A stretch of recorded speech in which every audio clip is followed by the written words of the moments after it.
নমস্কার বন্ধুরা, কাজল ভিলেজ কিচেনে সকলকে স্বাগত জানাই। রোজকার মতো আজও রান্নাঘরে চলে এলাম। আজকের রেসিপি বিকালে চায়ের জন্য খাস্তা মুচমুচে মুখরোচক আলু প্যাটিস কীভাবে তৈরি করবেন সেইটাই আপনাদের সঙ্গে শেয়ার করব। তার জন্য প্লিজ প্রথম থেকে লাস্ট পর্যন্ত ভিডিওটি দেখতে থাকুন, আশা করছি বেশ ভালো লাগবে। তো চলুন তাহলে শুরু করা যাক। এখানে একটা থালা নিয়ে নিলাম, এখানে নিয়েছি এক বাটি আমি এখানে ময়দাটা সবটাই ঢেলে নেব। তো এরকম বাটি মেপেই সমস্ত উপকরণগুলো দিলে তাহলে কিন্তু রান্নাটা বেশ দারুণভাবে হয়। আর এখানে বেশ কয়েকটা নিয়ে নিয়েছি আমি এখানে জোয়ানটাকে একটু হাত দিয়ে ভালো করে ঘষে এর মধ্যে দিলে পরে এর ফ্লেভারটা কিন্তু খুব ভালো আসবে। দিয়ে দিলাম, আর দেব স্বাদ মতো লবণ বা মাপ মতো লবণ। তো একটু জোয়ানটাকে এইভাবে হাত দিয়ে কিন্তু ঘষেই তারপরে দেবেন। আর এখানে 4 চামচের মতো আমি তেল নিয়েছি, সাদা তেল। তো সাদা তেলের বদলে কিন্তু আপনারা এখানে ঘিও ব্যবহার করতে পারেন, তাতে করে কিন্তু হবে। ঘি দিলেও কিন্তু আরও ভালো হবে। এবারে ময়ামটাকে খুব ভালো করে এইভাবে হাতে ঘষে ঘষে এইভাবে ঠিক সুন্দর করে দিতে হবে। এইভাবে ঘুরিয়ে ঘুরিয়ে যদি সুন্দর করে আমরা ময়াম দিই তাহলে কিন্তু কচুরি হোক বা সিঙ্গারা, আর আমি যেই সিঙ্গারা আজকে করে দেখাবো এটা কিন্তু সকলেই মুড়তে পারবে। আর বিকালে চায়ের সঙ্গে তো বেশ দারুণ লাগবে, যেহেতু এখন বর্ষা বাদলের দিন চলছে। ময়ামটাকে খুব ভালো করে হাত দিয়ে ঘষে ঘষে এইভাবে দিয়ে দিলাম। ময়াম যত সুন্দরভাবে দেওয়া হবে তত করে কিন্তু সুন্দরভাবে খাস্তাও হবে। আর এইভাবে কিন্তু ময়দা বা আটা নিলে পরে এইভাবে কিন্তু হাত দিয়ে একটু মেশাতে হবে। আর এই দেখুন ময়ামটা আমি কিভাবে দিয়েছি, খুব সহজেই কিন্তু হালকাভাবে মুঠো করলে মুঠো হয়ে যাবে। আর একটুখানি আঙুল দিয়ে প্রেস করলেই কিন্তু একেবারে দানা দানা যেরকম ঠিক বালির মতো হয় সেইভাবেই ঠিক হয়ে যাবে। এবার এইখানে আমি অল্প অল্প জল দেব, দিয়ে একটা সুন্দর ডো রেডি করব। তো খুব বেশি একেবারে জল দেবে না, যেহেতু এর মধ্যে সাদা তেল দিয়েছি, তাতে করে কিন্তু একেবারে নরম হয়ে যাবে। নরমভাবে মাখলে কিন্তু একদম সিঙ্গারাগুলো ভালো হবে না। এইভাবে কিন্তু অল্প অল্প জল দেব, দিয়ে একটা সুন্দর ডো রেডি করে নেব। ময়দাটাকে খুব ভালো করে মাখিয়ে নিয়েছি। ময়দাটা ঠিক এইভাবেই, একেবারে শক্ত হবে না আর একেবারে নরমও মাখিয়ে ফেলবে না, ঠিক এইভাবেই মাখিয়ে নিতে হবে। এবার এর গায়ে আমি একটু তেল মাখিয়ে দেব, যাতে করে না ওপরটা শুকিয়ে আসে। এইটাকে ততক্ষণে ঢাকা দিয়ে রেখে দেব। তো এটাকে ঢাকা দিয়ে সাইডে এখন রেখে দেব। অপর দিকে একটা বাটির মধ্যে নিয়ে নিয়েছি 2 চামচ কর্নফ্লাওয়ার। চাইলে তোমরা এখানে ময়দাও নিয়ে নিতে পারো। আর দেব সাদা তেল, 2 চামচের মতো দিয়ে দেব সাদা তেল, খুব বেশি দেবার দরকার নেই। দিয়ে এইটাকে সুন্দর করে আমি একটা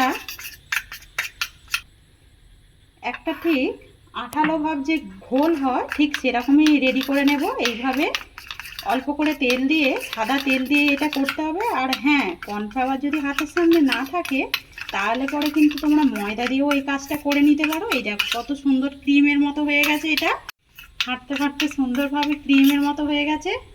আর এই দেখুন কতটা সুন্দর দেখতে হয়েছে। তো এইটাকে এবারে সাইডে রেখে দেব। দিকে কড়া গরম হয়ে গেছে খুব ভালোভাবে। এখানে আমি বেশ কিছুটা বাদাম নিয়েছি। এই বাদামটাকে দিয়ে হালকা কড়াই একটু নাড়াচাড়া করে নেব, যাতে করে সুন্দরভাবে বাদাম দিলে পরে মুখে পড়বে যখন, খেতে কিন্তু বেশ ভালো লাগবে। তো বাদামটা বেশ ভালোভাবে ভাজা হয়ে গেছে, একটা বাটির মধ্যে তুলে নেব। কড়ার মধ্যে দিয়ে দেবো আমি আবারও সাদা তেল। তো খুব বেশি তেলটা দেবে না, এরকম 2 চামচের মতো দিয়ে দেবে সাদা তেল। তেলটা কিন্তু বেশ গরম হয়ে গেছে, যেহেতু কড়াটা প্রচুর গরম। এর মধ্যে দিয়ে দেবো এবারে আমি থেতো করে নেওয়া বেশ কয়েকটা রসুন। এখানে 5 কোয়া মতো রসুন রয়েছে। রসুনটা যখন হালকা ভাজা হয়ে যাবে, মানে একটা যে কাঁচা গন্ধ থাকে ওইটা একটু চলে গেলে পরে এখানে আমি আদা নিয়েছি। আদাটা খুব গ্রেট করে নিয়েছি। গ্রেট করে নেওয়া আদা দিলে পরে মুখে যখন পড়বে খেতে কিন্তু বেশ দারুণ লাগবে। তো তোমরা চাইলে কিন্তু এখানে আদা রসুনটা বাটাও দিতে পারো। আর একবার এইভাবে করে দেখবেন, খেতে কিন্তু বেশ ভালো লাগে। আদা রসুনটা থেকে যখন একটা কাঁচা গন্ধ চলে যাবে, তখন এবার এখানে আমি দিয়ে দেব একটা পেঁয়াজকে আমি টুকরো করে এইভাবে কেটে রেখেছি। কেটে রাখা পেঁয়াজটা দিয়ে দেব। দিয়ে আমি খুব ভালো করে পেঁয়াজটাকেও আদা রসুনের সঙ্গে ভেজে নেব। পেঁয়াজটাও হালকা লাল কালারে দেখুন ভাজা হয়েছে।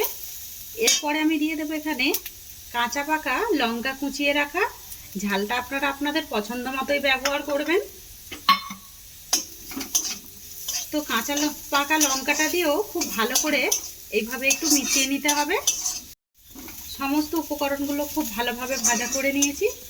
এরপরে আমি দিয়ে দেবো এখানে অল্প করে একটু জল, 1 চামচের মতো জল দিয়ে দিলাম, যাতে করে মশলাগুলো দেওয়ার পরে কিন্তু পুড়ে না যায়। চাইলে তোমরা এখানে তেলও দিতে পারো।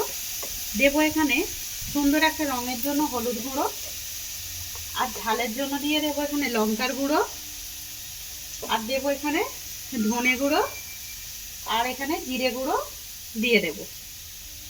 সবটাই আমি মাপ মতো করে দিয়ে দিলাম। দিয়ে এবারে মশলাটাকে খুব ভালো করে ভেজে নেব। এইভাবে মশলাটা যখন খুব ভালো করে ভাজা হয়ে যাবে, এখানে আমি দিয়ে দেব আগে থেকে 3টে আলুকে এইভাবে আমি সিদ্ধ করে ভেঙে রেখেছি। এই ভেঙে রাখা আলুটাকে দিয়ে দেব।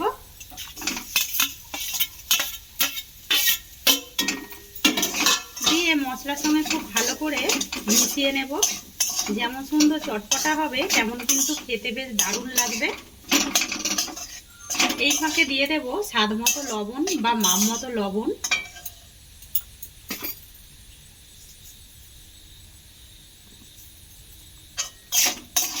লবণটা দিয়েও খুব সুন্দর করে এইভাবে একটু আলুগুলোকে ভেঙে দেব। আর খুব বেশি ভাঙবেন না, দেখবেন যখন সিঙ্গারা খাই আমরা আলুর এরকম মুখে পড়ে দানা দানা মতো রাখলেই কিন্তু খেতে ভালো লাগে।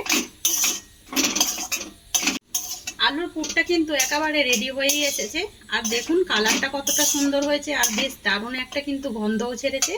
এই ফাঁকে এখানে আমি যে বাদামগুলোকে ভেজে রেখেছিলাম এরকম করে দেখুন টুকরো করে খালি ভেঙে নিয়েছি।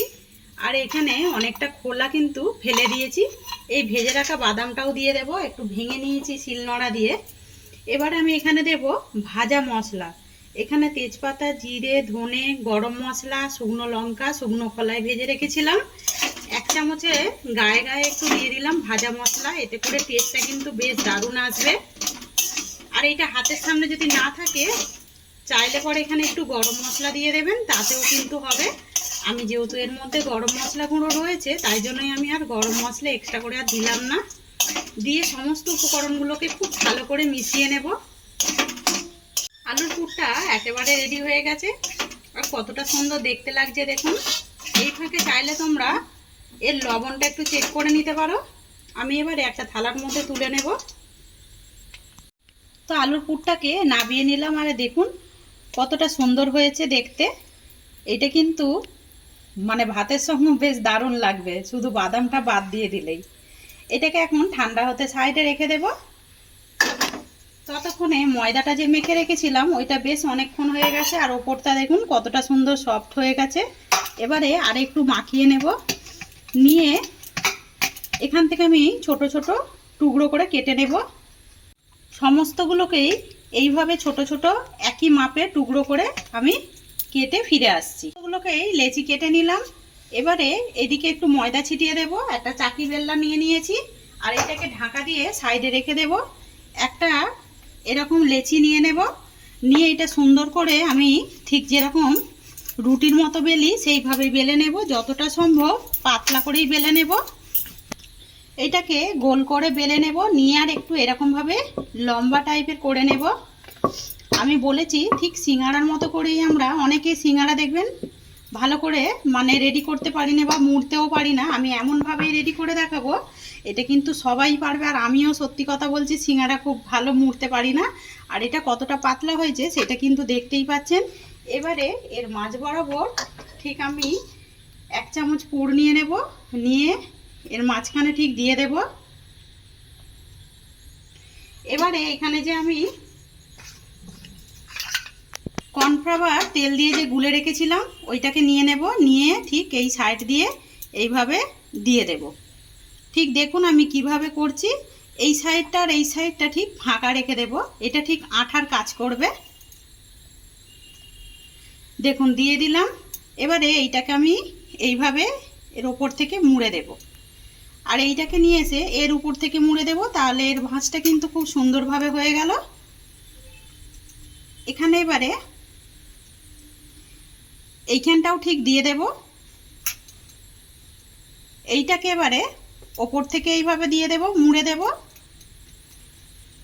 আর এইটাকে উল্টে দেবো। এবারে একই সাইডে দুটো মুড়বো না, যাতে করে ভাজার সময় দেখবেন অনেক সময় কাঁচা ভাব রয়ে যায় সিঙ্গারার।